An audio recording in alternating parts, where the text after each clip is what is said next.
భారత జట్టుకు అత్యధిక ఐసీసీ ట్రోఫీలు అందించిన కెప్టెన్గా గుర్తింపు పొందిన మహేంద్ర సింగ్ ధోనీకి బీసీసీఐ అరుదైన గౌరవం ఇచ్చింది. ధోనీ జెర్సీ నెంబర్ 7 రిటైర్ అవుతున్నట్లు ప్రకటించింది. అంటే ఇక మీదట భారత క్రికెటర్ ఎవరు 7వ నెంబర్ జెర్సీతో బరిలోకి దిగడం కుదరదు. సచిన్ తెందుల్కర్ తర్వాత ఈ గౌరవం ధోనీకి మాత్రమే దక్కింది.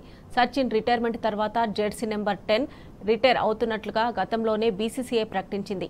ఇక ఇప్పుడు జెర్సీ 7కు ఈ గౌరవం దక్కింది.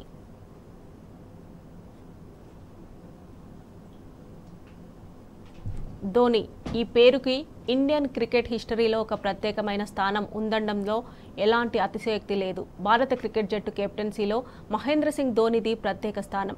కెప్టెన్గా బాధ్యతలు చేపట్టిన కొద్ది కాలానికే టీ20 వరల్డ్ కప్ గెలిచిన ధోనీ ఆ తర్వాత one day world cup, T20 world cup సాధించాడు.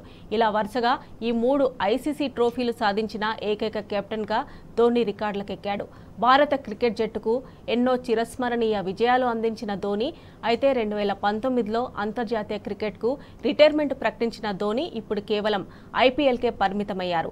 ధోనీ గౌరవార్థం బీసీసీఐ కీలక నిర్ణయం తీసుకుంది.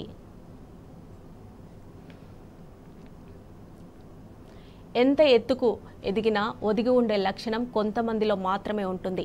అలాంటి వారిలో ఒకరు మహేంద్ర సింగ్ ధోనీ.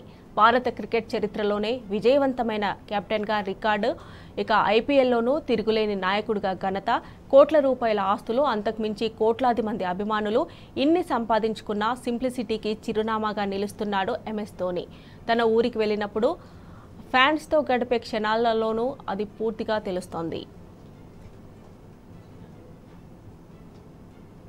ప్రస్తుత భారత ఆటగాళ్లకు మొత్తం 60 జెర్సీ నెంబర్లను కేటాయించినట్లు బీసీసీఐ గతంలో వెల్లడించింది. అయితే ఎవరైనా ఓ ఆటగాడు ఏడాది పాటు జట్టుకు దూరమైనప్పటికీ ఆ జెర్సీని కొత్త ప్లేయర్లకు కేటాయించారు.